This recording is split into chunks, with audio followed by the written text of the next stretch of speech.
From the passionate, fiery dance of flamenco to the absolutely vibrant celebration of Dia de los Muertos, the Spanish-speaking world is just this incredible tapestry of powerful traditions.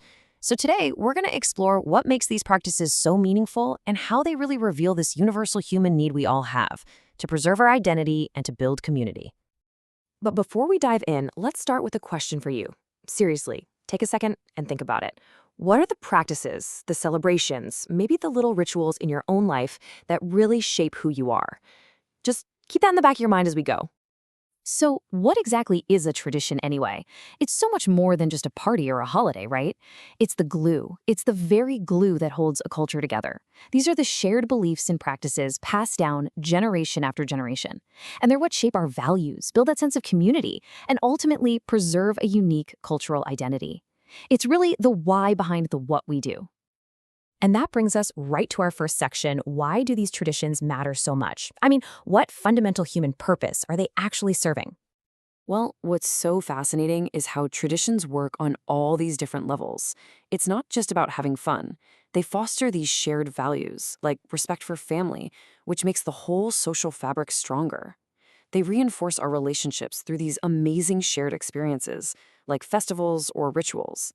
And maybe most importantly, they act like this bridge to our past, preserving a culture's identity by keeping that direct connection to its history and its ancestors alive. All right, let's see these ideas in action. Our first stop, Spain. A country where, I tell you what, passion and spectacle just come roaring to life through its most iconic traditions. And this first one is a perfect example of that passion. It's an art form that's known all around the world for its raw, powerful emotion, flamenco. Now, flamenco isn't just a dance. No way. It's this whole artistic experience, right? It combines music and movement to tell these incredible stories of love, of loss, of life itself. It is, without a doubt, a cornerstone of Spain's cultural heritage. Okay, now let's shift gears completely. We're going from intense, focused passion to, well, organized chaos. I'm talking about Spain's most famous food fight. Yep, La Tomatina is exactly what it sounds like. A gigantic, town-wide tomato fight. It's just pure, vibrant fun. But it's also this brilliant example of how a tiny, local tradition can evolve over time into a massive global event that draws people from every corner of the world. Okay, so from Spain, let's journey across the Atlantic to Latin America.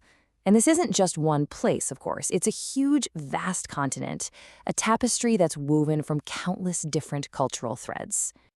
And the geography itself really tells the story of this diversity. In Mexico and Central America, you see traditions that are so deeply connected to these rich indigenous roots that go back thousands of years. Then you go to the Caribbean and you find this incredible blend of indigenous, African, and European influences, creating totally new cultural expressions in music and food and celebrations.